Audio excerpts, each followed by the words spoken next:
Olá, meus amados irmãos, minhas amadas irmãs, a graça e a paz do Senhor Jesus.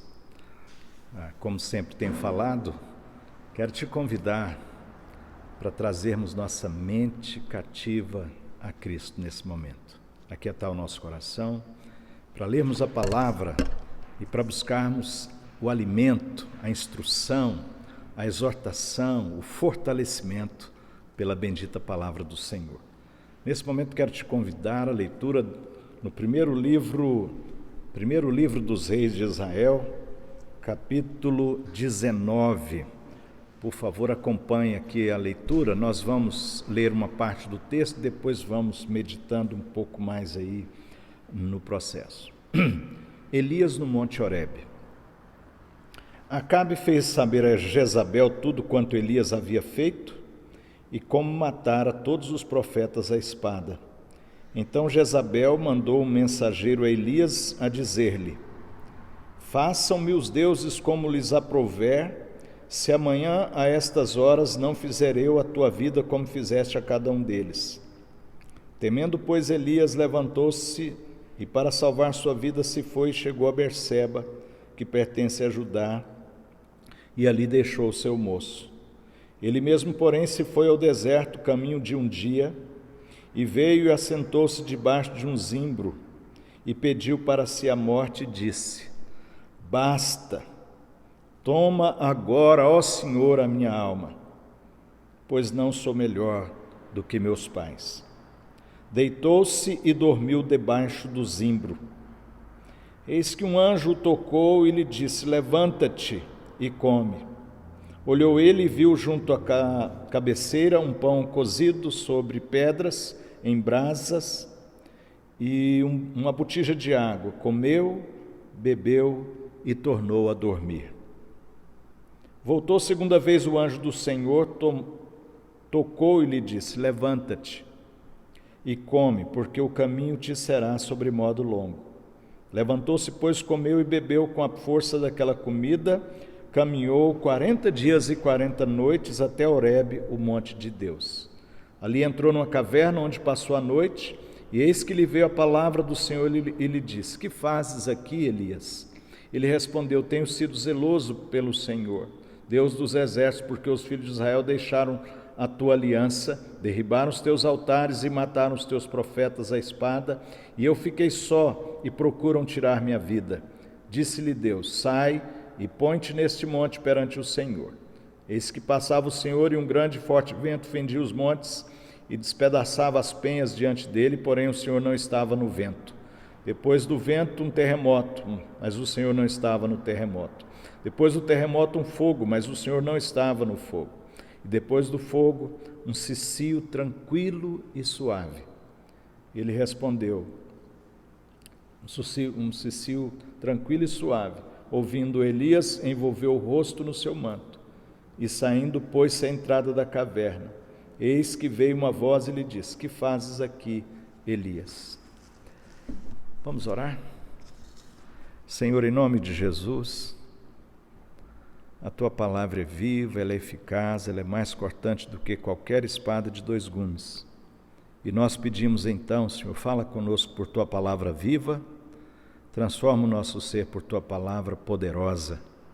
Alimenta-nos, aviva-nos. Visita-nos, Senhor. Visita-nos nesses dias de tantas lutas. Em nome de Jesus. Amém. Queridos, nós temos passado dias muito difíceis. Dias talvez um dos mais difíceis que a humanidade já enfrentou. Milhares e milhares de mortes, milhares de pessoas enlutadas, desemprego, fome, depressão, angústia, desespero. O texto nos fala da história de Elias, homem de Deus, profeta consagrado, um dos homens mais íntegros que a Bíblia nos apresenta, que tinha uma vida de oração, uma vida do temor do Senhor. E ele trouxe o juízo de Deus, profetas profanos foram eliminados, mas a história fala de Acabe, que trouxe justamente uma mulher maligna para o seu casamento, para o meio do povo de Deus, que trouxe idolatria, paganismo, uma vida profana. Israel se desviou, o povo se desviou. Paganismo em todos os níveis que você possa imaginar, o povo de Deus se desviou. E Elias é levantado para trazer uma palavra de Deus e os juízos de Deus, começa a fazer um limpa ali, realmente eliminando inclusive o culto pagão, o paganismo. Mas então essa mulher se levanta, como vimos aqui, e promete matar o profeta. Ele que estava então num processo de grande batalha espiritual, batalha contra tudo que estava acontecendo em Israel, ele entra num processo de esgotamento, um processo de completo esgotamento físico, emocional e espiritual. E eu quero te convidar então a olhar para esse texto, para a gente pensar um pouco aí sobre o cuidado do Senhor diante da depressão espiritual. O cuidado do Senhor diante da depressão espiritual. Você olha e você vê que há uma guerra espiritual tremenda. Todo o contexto aqui é de uma guerra espiritual, mas que envolve o físico e o emocional. Não tem jeito de separar. Toda guerra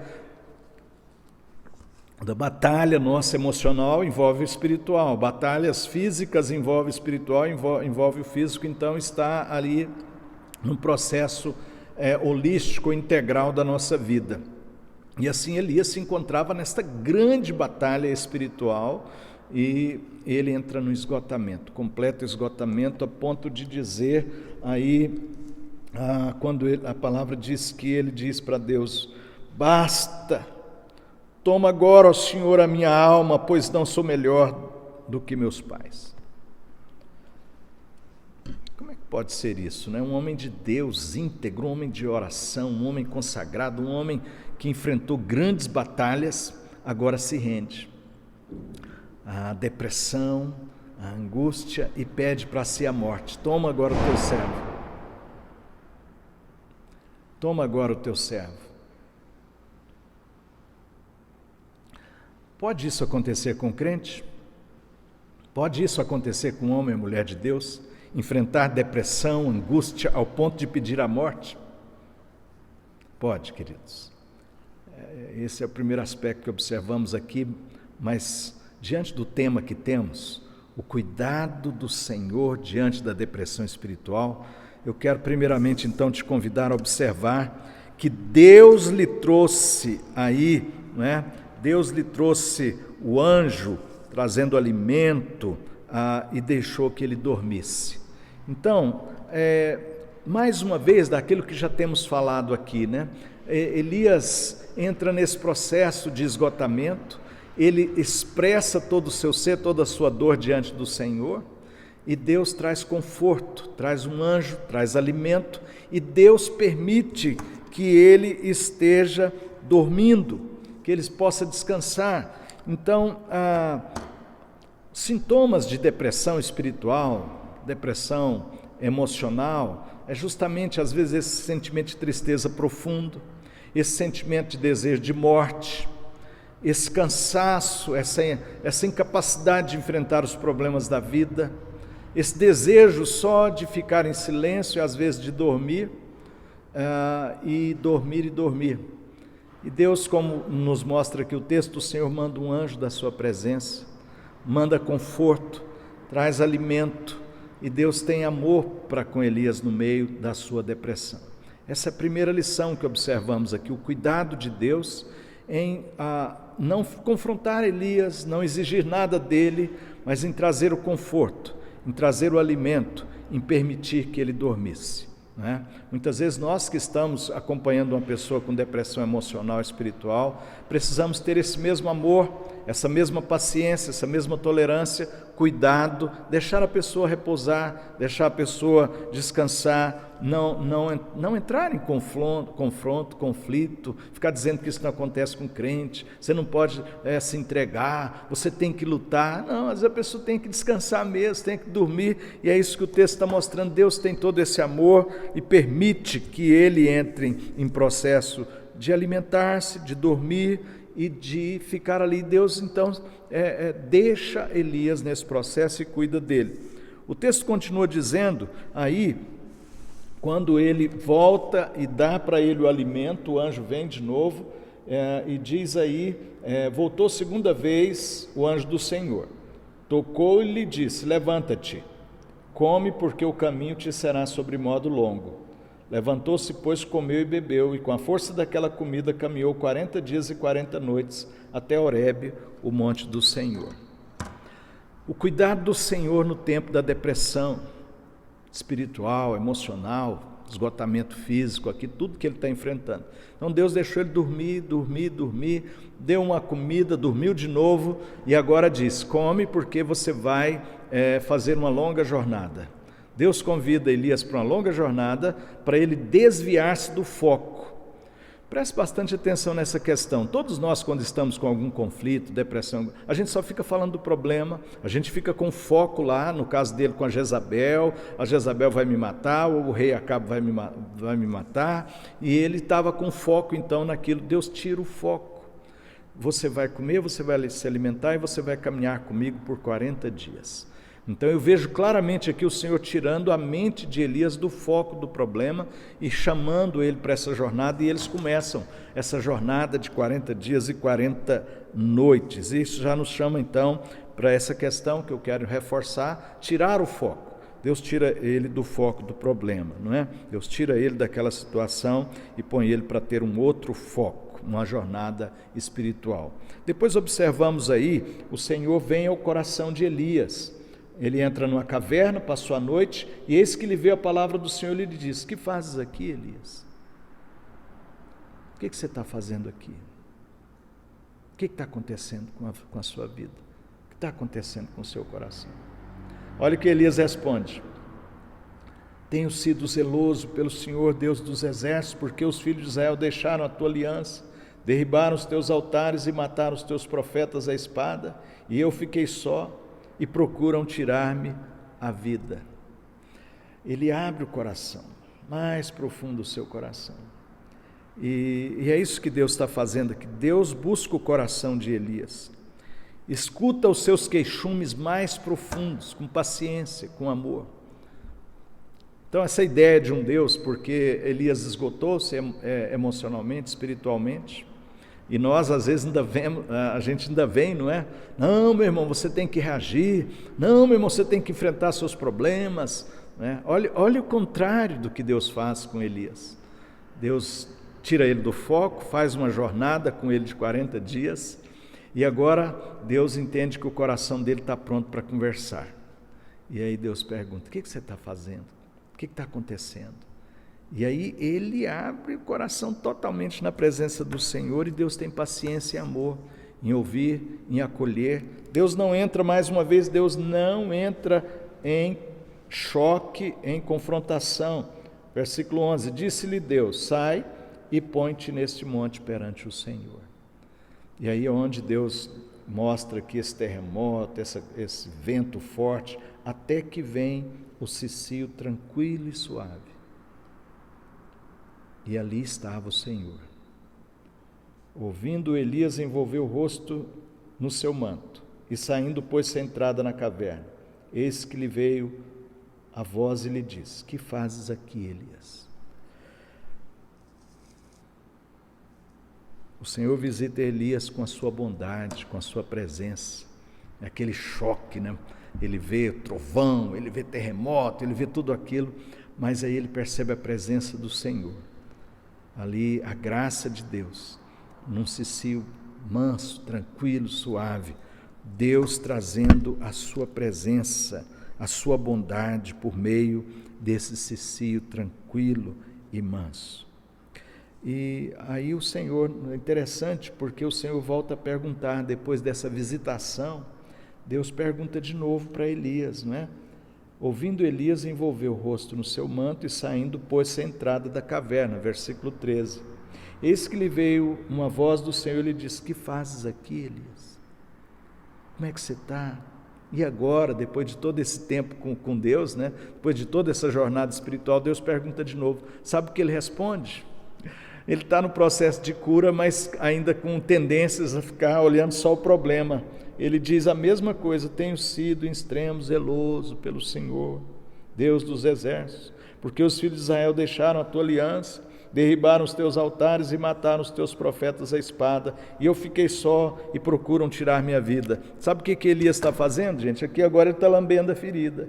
Ele está se entregando. Deus já o visitou, já houve 40 dias, mais de 40 dias, visitação, alimento, jornada espiritual, conversa com Deus, caminhada com Deus, reencontro com a bondade, com esse cio manso, tranquilo, essa restauração, esse poder da presença, da graça do Senhor. Mas ele ainda está olhando para o problema, ainda está com foco no problema. Sabe o que Deus faz?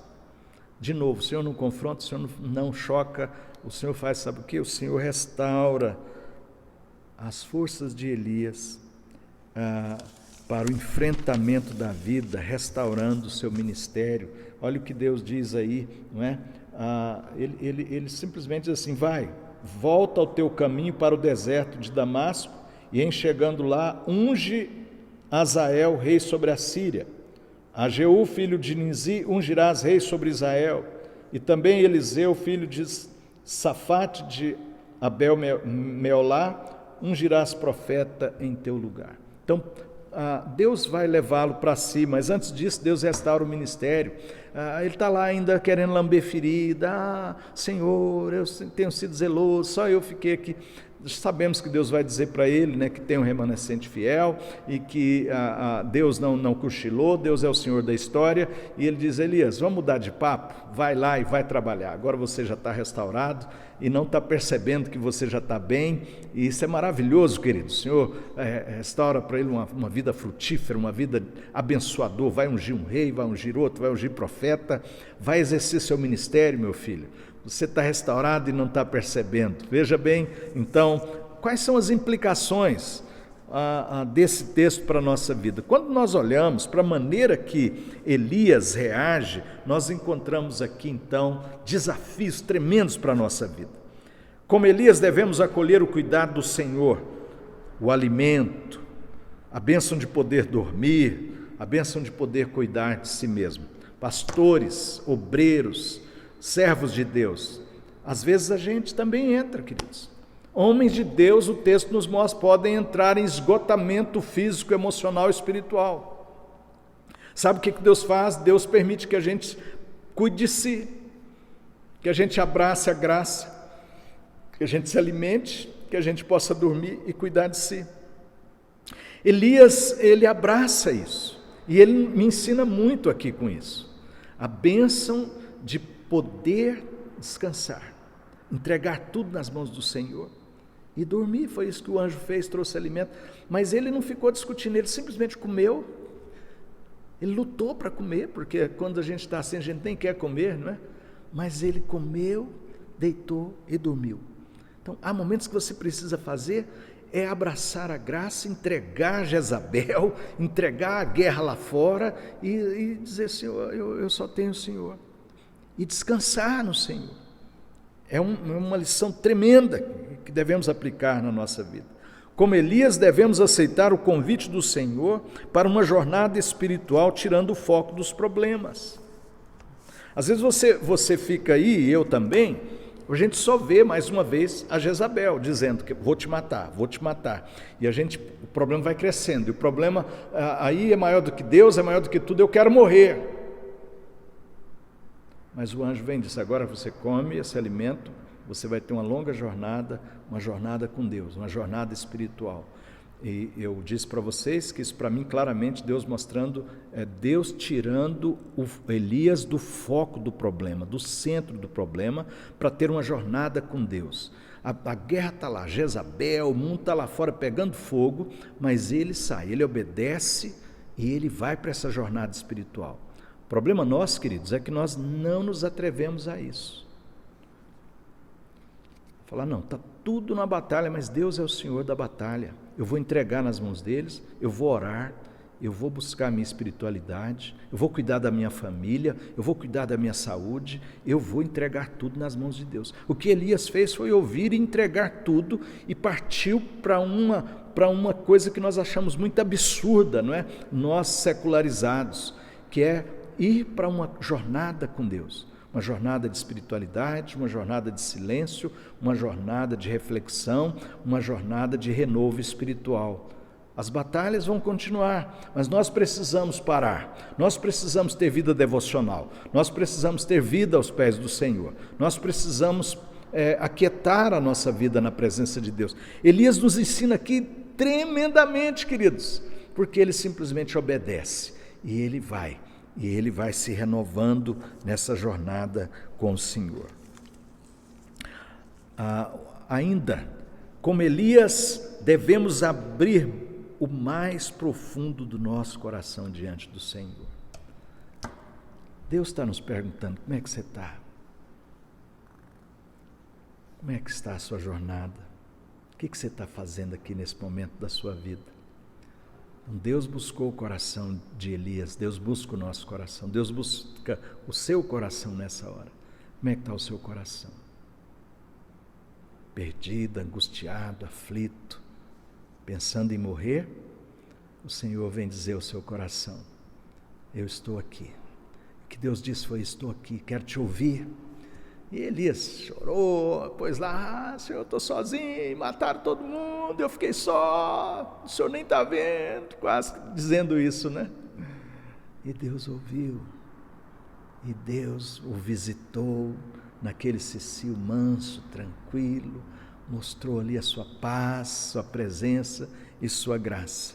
E ainda, queridos, como Elias, devemos nos abrir para um encontro profundo e intenso com o Deus de toda consolação, esse cicio manso e tranquilo.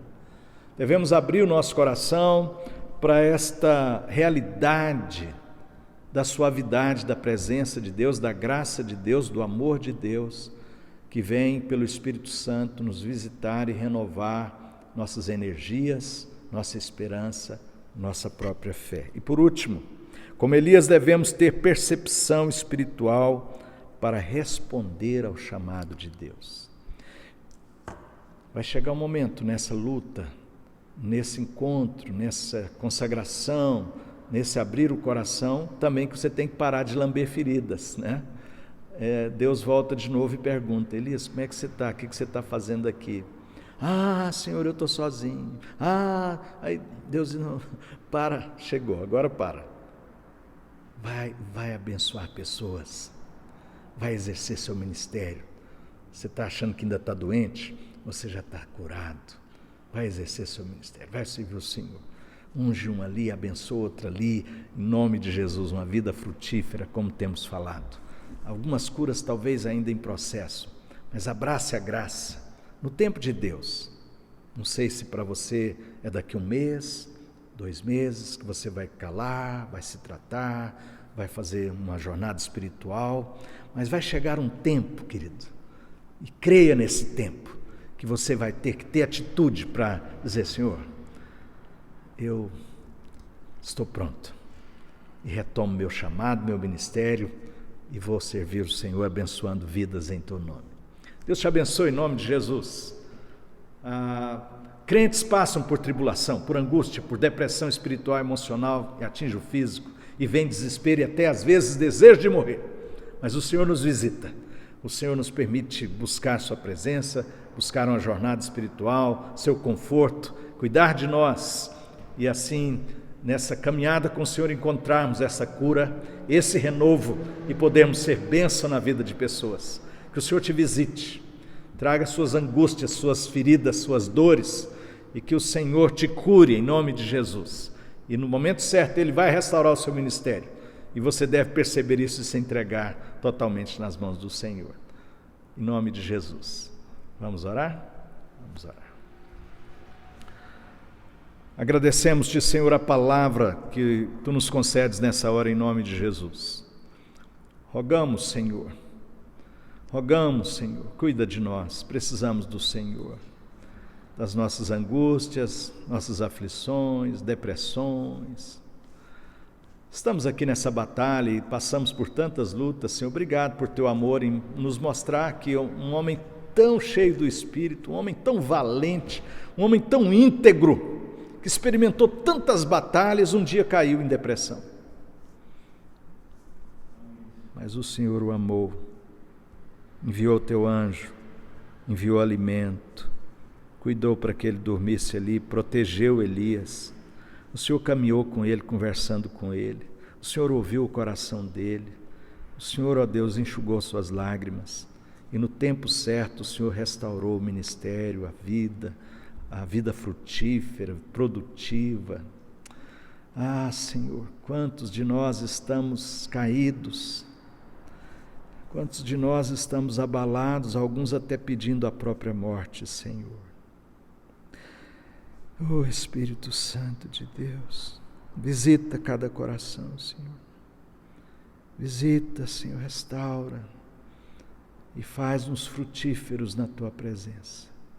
Em nome de Jesus. Amém. Amém. Amém. Jesus te abençoe, receba a graça e que a graça do nosso Senhor Jesus Cristo, o amor de Deus, o nosso amado, maravilhoso e eterno Pai, que a comunhão e as consolações do Espírito Santo visitem sua vida, sua família, seus sonhos, suas dores, seus gemidos. Em nome de Jesus. Amém.